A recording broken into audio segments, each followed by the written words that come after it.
গ্রামের কবরস্থানে জ্যারিকেন ভর্তি 8টি তাজা বোমা উদ্ধার, নিষ্ক্রিয় করল বোম স্কোয়াড। কবরস্থানের পাঁচিলের পাশে রাখা ছিল জ্যারিকেন আর তার মধ্যেই রাখা ছিল সুতলি বোমা।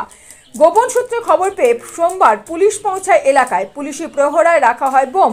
খবর দেওয়া হয় বোম স্কোয়াডকে। আজ বোম স্কোয়াড নিষ্ক্রিয় করল বোমাগুলি। ঘটনা পূর্ব বর্ধমান জেলার ভাতারের কালুত্তাক গ্রামের। সোমবার সন্ধ্যার ঘটনা। গোরস্থানের পাঁচিলের পাশেই রয়েছে বোমা, এমন খবর ছড়াতেই এলাকায় আতঙ্ক ছড়ায়। কবরস্থান স্যার আমারই স্যার, তো ওই জন্য ওখানে বোম আছে, ওনারা দেখেছেন, খবর পেয়েছেন, এসে আমার ডাকলেন যে চাবিটা খুলুন, জানাম আছে। আমি দেখি না, আমি স্যার একটু ঢুকি না তো এখানে কোনো দিন, এখানে কবরের ছাড়া তো আসি না। এটা কি চাবি লাগানোই থাকে? চাবি লাগানো থাকে, চাবি আমার কাছে যেগুলো চাবি খোলা রয়েছে।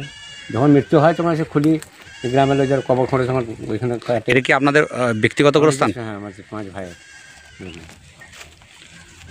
কী নাম আপনার? আমার নাম হামিদুর রহমান। কালুক্তা গ্রাম পুলিশ এসছে, এখানে কবরস্থানের মধ্যে একটা ড্রাম পাওয়া গেছে বোমের, বোম ভর্তি বোম আছে। পুলিশ এসেছে, আমরা আতঙ্কের মধ্যে আছি। এর আগে কি এই এলাকাতে বোম টোম কি? এর আগে কোনোদিন আমরা দেখি নাই বা শুনি নাই।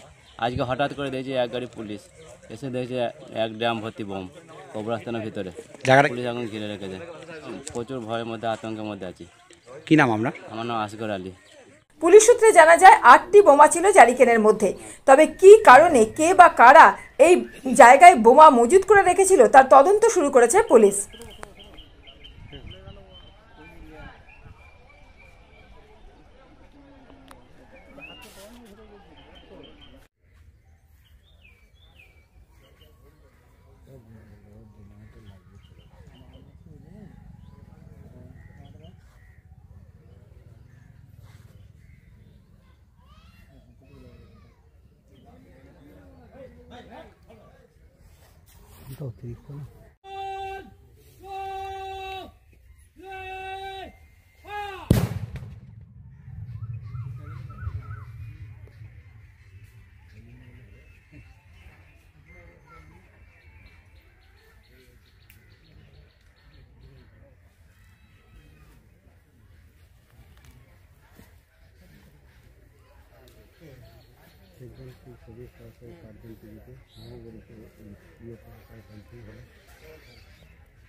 আমিরুল ইসলামের রিপোর্ট, মোবাইল নিউজ 19।